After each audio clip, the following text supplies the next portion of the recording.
कथा बहुत लेट हो गई है, इसलिए जल्दी से कृष्ण जन्म करना है आज, तो थोड़ा फास्ट चलना पड़ेगा।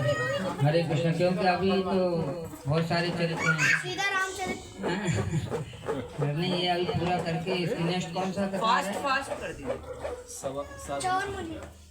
ठीक है, शॉर्टकट 2-2 मिनट बोलते हुए और आगे निकलिए। हाँ, थोड़ा टच करते निकल जाओ। हाँ, टच करते जाइए, थोड़ा नाम यार अब इसको तो बता दो भाई। अभी इसके बाद अभी बर्थडे है, खूब अच्छा फिर चलेगा। केक कटेगा, फिर खाओगे और फिर अभी अंदर है। सूर्य ने गायत्री मंत्र दिया, गुरु बृहस्पति ने जनेऊ दिया, आदित्य ने वस्त्र, देवताओं ने छाता, चंद्रमा ने दंड,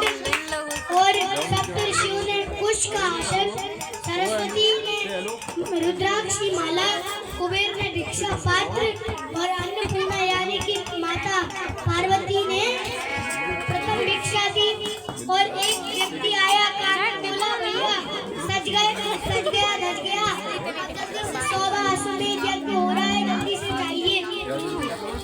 बाबा देव निकलते अपने कबड्डू लेकर और अपने छाता लेकर भैया निकलते पहुंचते हैं। जैसे ही बलि महाराज देखते हैं बलि महाराज बद्ध हो जाते हैं और बलि महाराज देखते हैं स्वागत सत्कार करते हैं और बताइए आपको क्या चाहिए। तो बाबा देव कहते कुछ नहीं चाहिए बस 3 कप गोभी चाहिए। बलि महाराज कहते हैं 3 कप क्यों और ज्यादा बाबू। तो वो कहते हैं केवल मुझे 3 कप चाहिए मैं वो छोटा सा मुझे चाहिए छोटी सी जमीन इसलिए केवल 3 कप गोभी दे दो। अब बलि महाराज कहते हैं ठीक है संकल्प लेते हैं। शुक्राचार्य जी बता करें कि मत तो ये छलिया विष्णु है ये सब ले जाएगा तुम्हारा तो नहीं मानते। फिर जब संकल्प लेने के लिए जो होती है उसमें शुक्राचार्य जी बैठ जाते हैं और फिर पानी नहीं निकलता। तो फिर बामन देव को समझ गया कि बामन देव ने कहा कुछ अड़ गया होगा मैं निकालता। अपने कुशा के आसन में से एक सीख निकाली और एकदम फिक्स जगह पर कहा फिक्स जगह पर जाके शुक्राचार्य जी की आंख में मारा। अब शुक्राचार्य की आंख में लगी खून निकल आया और बेचारे हाथ निकल आए संकल्प लिया। अब उन्होंने कहा अभी भी मत दो और बलि महाराज ने कहा जब भगवान ही स्वयं आए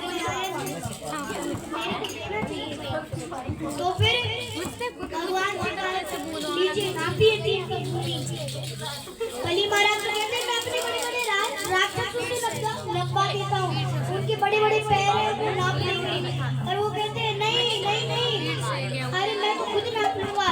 फिर बाबा देव देखते ही देखते विशाल उनका शरीर बन गया और उन्होंने एक पैर में नीचे के सारे लोग नाप लिए अतल पितल सकल तलातल महातल रसातल पाताल और दूसरी पग में ऊपर के 7 लोग नाप लिए भूभुवा स्वाजना तथा महर और सत्य लोग ऊपर के 7 लोग नाप लिए पहले पग में नीचे के 7 लोग और दूसरी पग में ऊपर के 7 लोग और फिर बाबा देव ने तीसरा पग का रखा।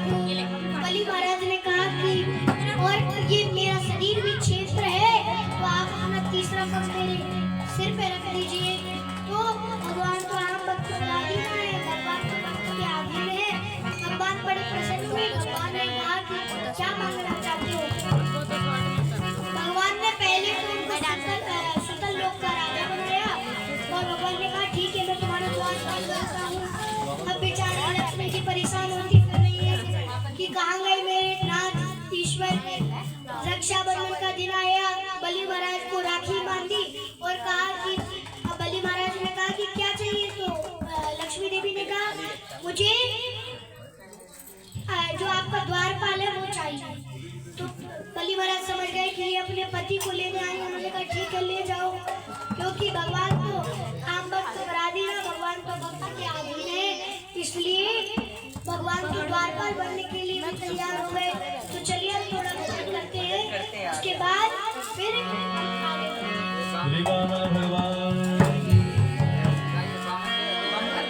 वामन रूप बनायो बिहारी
जीवन काज समारंभ जीवन काज समारंभ द्वारे बनी वामन भूत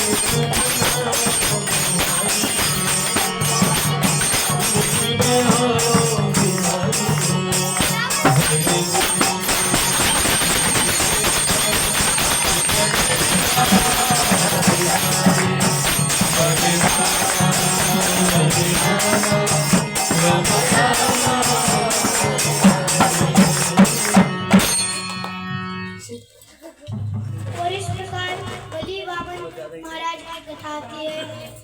बलि महाराज की तरह आत्मनिवेश मनुष्य क्या है कि भगवान आए तो सब कुछ समर्पण कर दिया।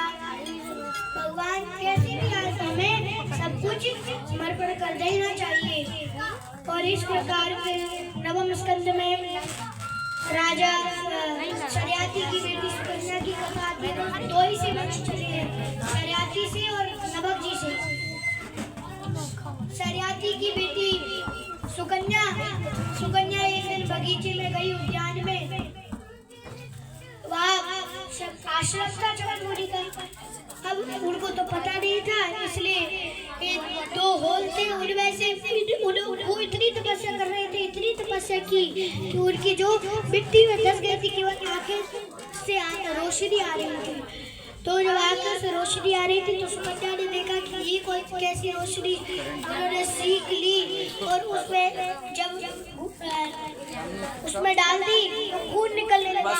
अरे वो चुपचाप आके आ गई। शर्याती का जो था, राजा शर्याती का मूल रुक गया, जो मन होता है वो रुक गया और वो बड़ा परेशान हो गया। फिर जब पता चला तो चवनमुनि आए। चवनमुनि ने जब ये कहा तो राजा शर्याती ने कहा, जिसने आपकी आँख फोड़ी है चाहिए ये आपकी हमेशा सेवा करेगी। तो राजा शर्याती ने सुकन्या का विवाह चवनमुनि से करवा दिया।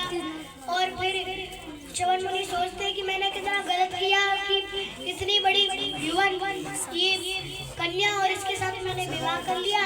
तो जो चवनमुनि थे, चवनमुनि की तो आगे फूटी थी। तो जो अश्विनी कुमार थे उन्होंने पता नहीं न जाने कौन सा च्यवनप्राश खिलाया कि च्यवनप्राश खाते ही उनकी आंखें लौट आई और वो जवान हो गए। और च्यवनप्राश चवनमुनि से बड़ा फेमस है। आज भी च्यवनप्राश को खाया जाता है जिससे बल बढ़ता है। और फिर उनसे च्यवनप्राश की ये गाथा चली।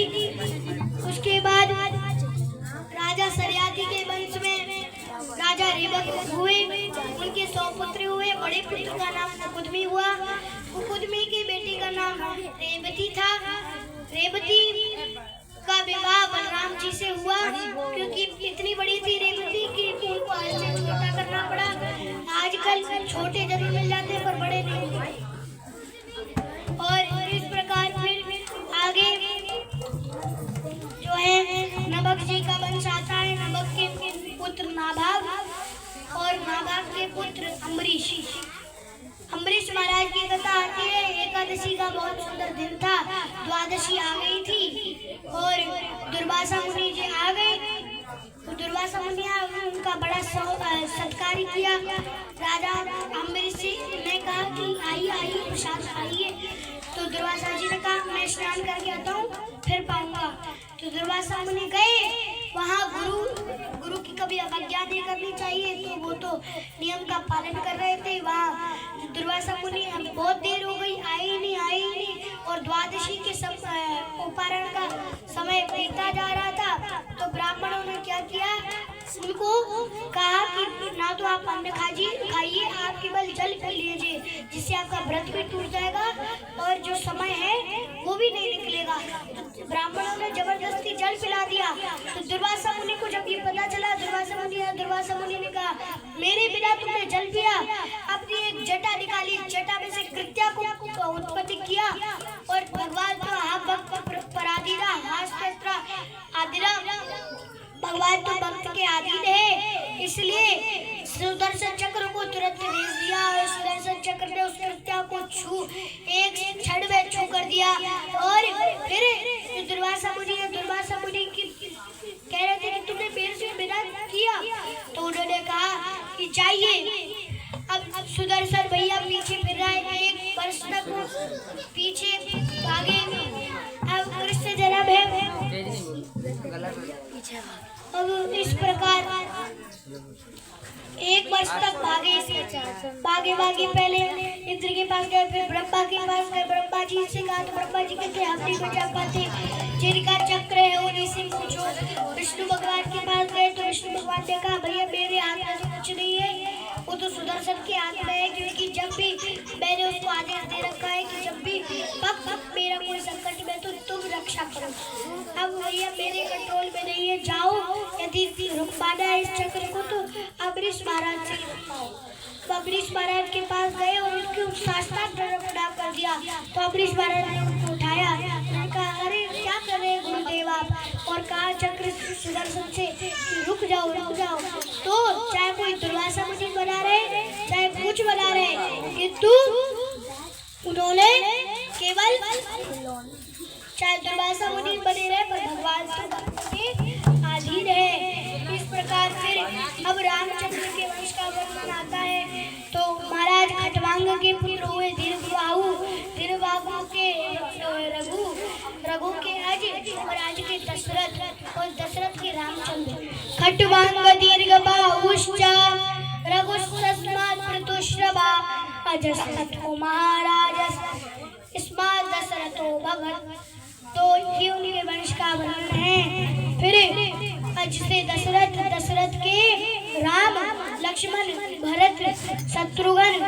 दशरथ जी की 60,000 वर्ष आयु हो चुकी थी, किंतु संतान नहीं हुई। तो गुरु वशिष्ठ के पास गए तो एक बार भूपति मन माही भयो ग्लानि मोरे सुत नाही। वशिष्ठ जी के पास गए, वशिष्ठ जी से कहा कि मेरे यहाँ कोई पुत्र नहीं है। अब जब ऐसे कहा तो फिर वशिष्ठ जी ऋषि के पास लेके गए, पुत्र का मिष्टि यज्ञ करवाया। सादर श्रृंगी ऋषि बुलवाया, पुत्र का शुभ यज्ञ करावा। उन्होंने पुत्र का मिष्टि यज्ञ करवाया। उनमें से अग्निदेव प्रकट हुए। अग्निदेव ने खीर दी और उन 2 खीर के पात्र दशरथ जी को मिले। दशरथ जी ने कौशल्या और केकई को दिए। कौशल्या अगति सहित मुनिया होती दीन प्रगटे अग्नि प्रभु करनी। जो वशिष्ठ कटु हृदय विचारा, सुनिल काज भाषित तुम्हारा। जय सर्वान देव उपजाई, यथा लोक के भाग बनाई। अर्ध भाग को संजय लीना, दीन सुमित्र आधा करके भाग दिया। तो सुमित्रा जी के यहाँ 2 पुत्र हुए, कौशल्या जी के यहाँ राम और केकई के यहाँ कौन हुए थे? केकई के यहाँ भरत और सुमित्रा के यहाँ शत्रुघ्न और लक्ष्मण जी। और फिर गुरु ग्रह गाया पड़ल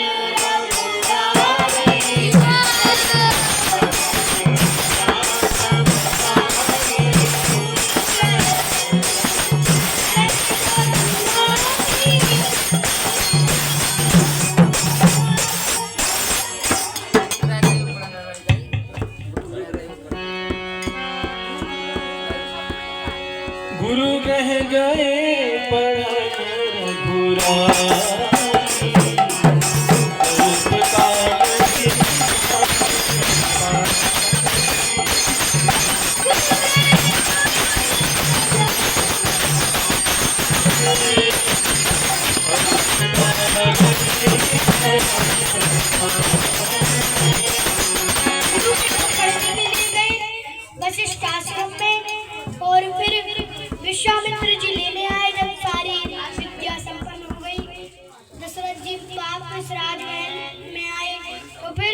विश्वामित्र जी लेने आए।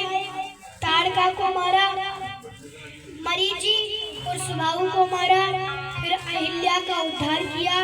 सीता स्वयंवर में गए तो कोई नहीं, बड़े बड़े राजा गए थे, बड़े बड़े दिग्विजय, किंतु कोई नहीं उठा पाया शिव धनुष को।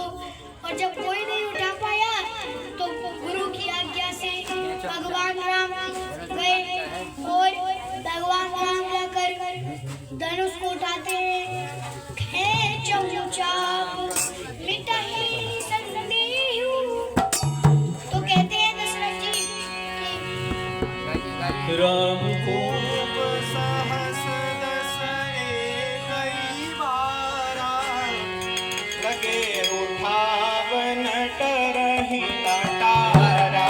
खूब सहस दस कई बारा, लगे उठावन करहि नटारा। विश्वामित्र समय सुख जानी,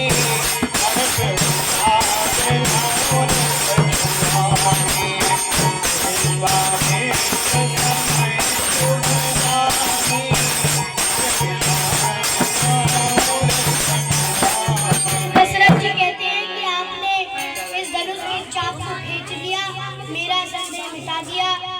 अब इस प्रकार सीता जी वरमाला रामचंद्र के गले, जनक जी का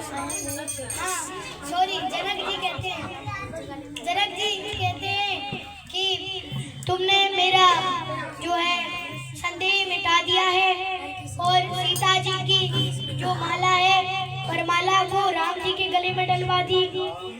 और फिर सोच धीरे, जल्दी में क्या 5 मिनट और लगे, भागने में क्या गलती। फिर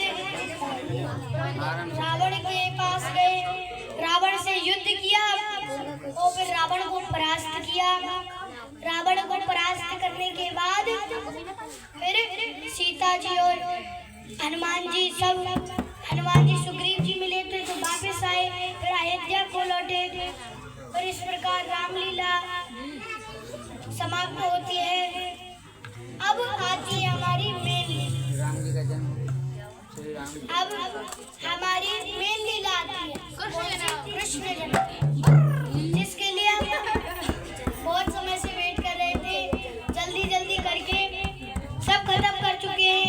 अब विस्तार करके अब दशम स्कंद का वर्णन सुनते हैं। हरि बोल, श्री कृष्ण चंद्र भगवान की जय। पहले कीर्तन करते हैं, फिर आगे श्री रामचंद्र कृपालु भजमना शरण भव भयहारो, तब काजलोचन कर गंज पद कंदर्प अगणित अमित छकिन नील नीरज सुंदर अति पीतमानः परितरुचिषु भूमि जनक सुधावर भजति नदंसि सदा वेद वंशनि कंदन रघुनंदन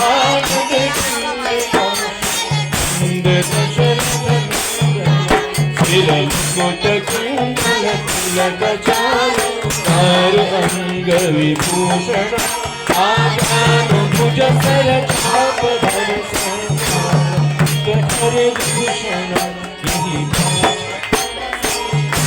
शंकर शेष मुनि मनरंजन मम हृदय कुंज निवास गुरु आदि फल मन जाहि राखे मिलहि सोवर सेज सुंदर सावरो आने धार सुदानशील स्नेह जानत रावण यही भांति गौरी आशीष सुनसी सहित ही हर्षित अली तुलसी भवानी पूज पुनित उदित मन मंदिर चली जान रे यही हर्ष जाय कहीं मंजुल मंगल मूल बामंग भरकन लगे।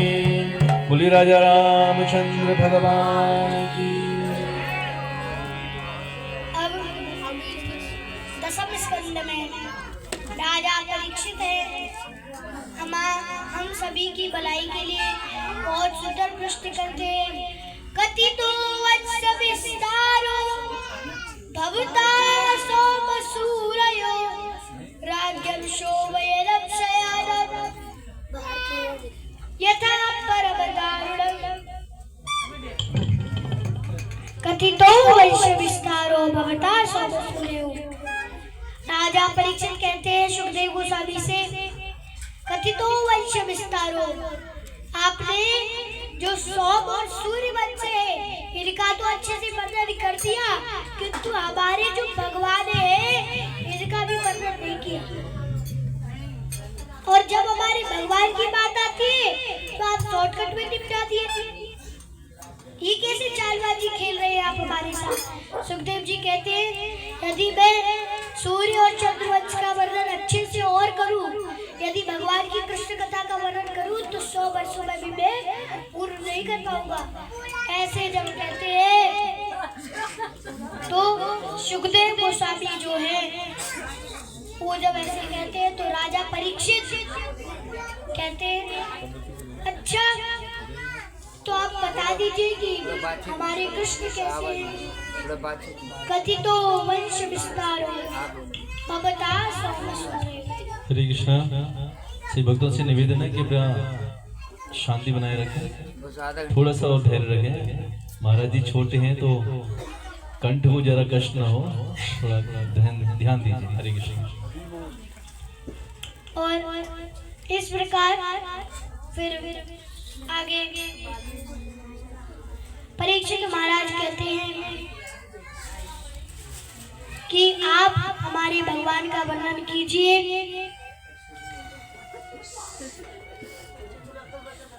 कोई बात नहीं, बोलिए।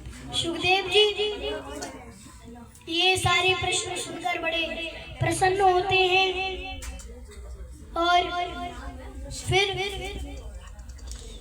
सुखदेव जी वर्णन करना प्रारंभ करते हैं और सबसे प्रथम कहते हैं जब परीक्षित महाराज प्रश्न करते हैं कि कृपया करके मुझे ये बताएं कि भगवान का इस भूमंडल पे यानी कि इस पृथ्वी लोक पे भगवान का जन्म लेने का कारण क्या है। तो जो सुखदेव जी हैं वो कहते हैं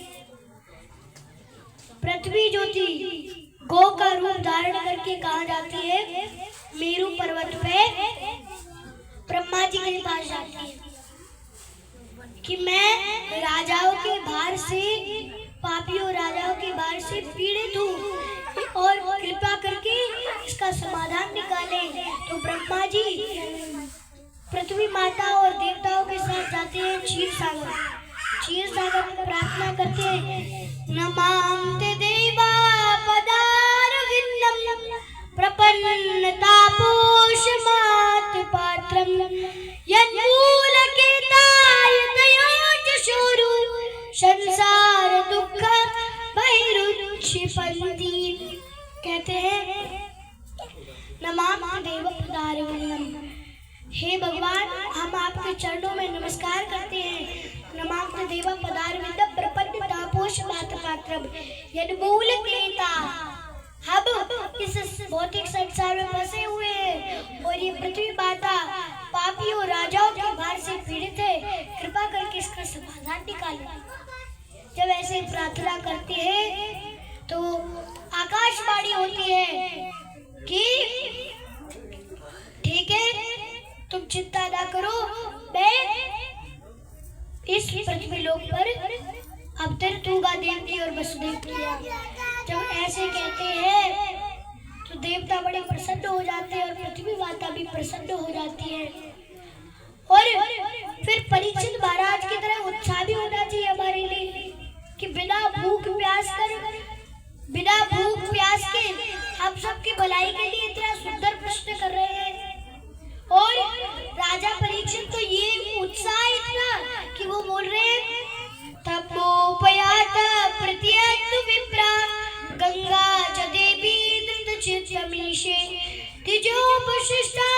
कुंकस्ताक्षकोवा दस बलंगायत विष्णुगाथा तमोपयातम प्रत्येत्तुप्रा गंगा च देवी धृतचित्त विशेष। हे ब्राह्मणों, मैं आपकी शरण में आया हूँ, मैं आपको नमस्कार करता हूँ, आपको प्रणाम करता हूँ। तब मोपयातम प्रत्येत्तुप्रा गंगा च देवी धृतचित्त विशेष। गंगा देवी, मैं आपको भी प्रणाम करता हूँ, क्योंकि गंगा च देवी धृत चित्त विशेष।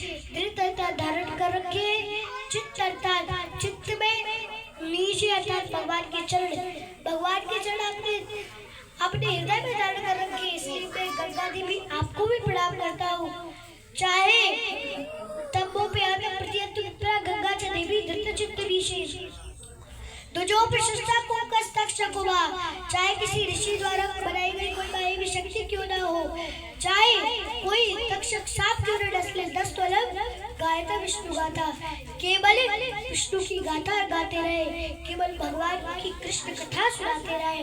चाहे कोई तक्षक सांप आ जाए और 10 तोलम इसी समय क्यों न डस ले, तो केवल आप मुझे विष्णु की गाथा गाते रहे। उत्साह भी तो देखिए, पूरा पालन करने, रूप भी कहते उत्साह निश्चय दे दिया, उत्साह होना चाहिए भगवान में। तो देखिए परीक्षित महाराज में उत्साह है, हमें भी उत्साह लेकर आना है। उत्साह तो हमें जब आएगा जब लड्डू उत्सव आएगा। तो इस प्रकार जो कंस है, अब बताते हैं वर्णन कि जो कंस है, कंस के परम मित्र वसुदेव जी थे, इसलिए कंस ने वसुदेव जी से कहा कि आप मेरी एक बहन है देवकी, उसके साथ विवाह कर सकते हैं। अरे भैया, वसुदेव जी कहते हैं हमें काहे की टेंशन, जब 2 3 4 है तो एक और सही। अब भैया ये तो बात वही हो गई जैसे सुदामा चरित में कहते हैं हम भाई एक और तो भाई 2 अब यहाँ कह रहे हैं कि 2 3 4 है तो एक और सही, तो कहते हैं पक्का कर देते हैं। अब जो बड़े धूमधाम से नगाड़े, तुरई, करताल, मदद, ढोलक सब एक साथ बज उठे हैं और देवकी का जो विवाह है वो बड़े मनोरंजन से बन रहा है। तो चलिए हम उसके विवाह में चलते हैं।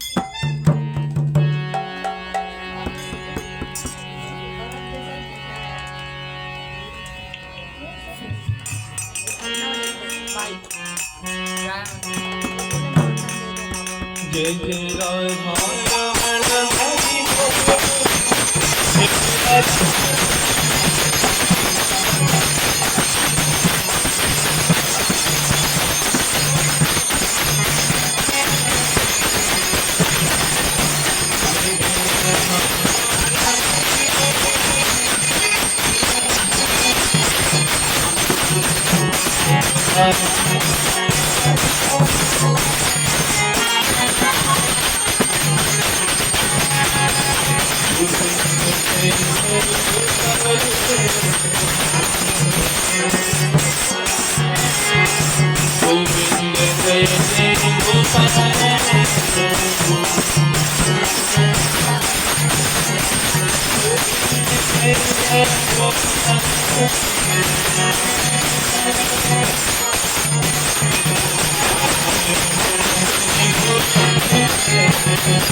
Hare